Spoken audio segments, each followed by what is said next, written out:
ndabaramukije ndabaha ikaze ku munsi ugira kane w'iminsi 21 aho dufise ingingo y'umunsi ivuga ngo kwakira Yesu Kristo nk'umwami. Ubutumwa bwiza bwa Yesu Kristo bwanditswe na Yohana mu gice ca mbere umurongo 12 havuga ngo ariko abamwakiriye bose yabahaye ububasha bwo gucika abana b'Imana nibo bizeye izina ryiwe. Kwihana, kwiyegurira Imana no kugira umutima utanduye cyangwa utunganye bitugejeje ku yindi ntambwe, mbere ingingo ihambaye cyane, kwakira Yesu Kristo nk'umwami n'umukiza w'ubugingo bwacu.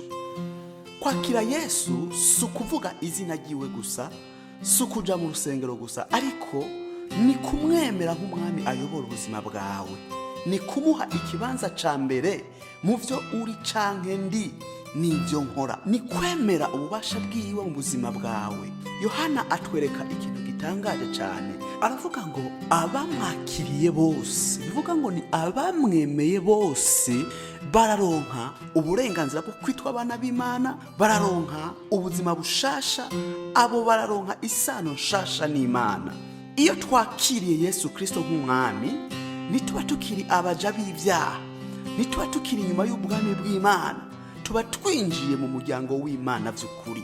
Uyu munsi Imana iriko iratubaza iti, mbega ndaganza hose mu buzima bwawe canke hari ibice wisigarije?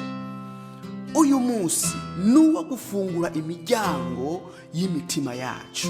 Uyu munsi nuwo kureka Yesu Kristo yicare ku ntebe y'ubwami mu buzima bwacu. Uyu munsi nuwo kwemera kuyoborwa nawe atari ivyiyumviro vyacu. Turasabwa kwakira Yesu Kristo nk'umwami, turasabwa gutanga ubuzima bwacu bwose bukaba mu minwe yiwe, turasabwa kwemera kugenda mu buyobozi bwiwe, mbere turasabwa no kureka akaba ari we ugenderako mu vy'Imana. Senga ushimira Yesu Kristo yaduhaye uburenganzira bwo kwitwa abana b'Imana. Saba kwakira Yesu Kristo aganze mu bice byose by'ubuzima bwawe. Senga usaba kuyoborwa nawe n'ubwami bwiwe. Sengera abatarakira umwami Yesu Kristo nabo bo bamwakire. Sabira ishengero ribe iriyoborwa na Yesu Kristo nk'umwami by'ukuri. Yesu Kristo mwami wanje, uno munsi ndakwakiriye kandi mu buzima bwanje ndakwemereye nk'umwami wanje n'umukiza wanje.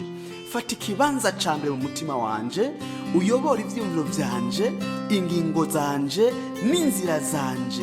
Ndifuza kubaho nk'umwana w'Imana, nkugamburukira mu majambo no mu bikorwa, mu izina ryawe ryera, amen.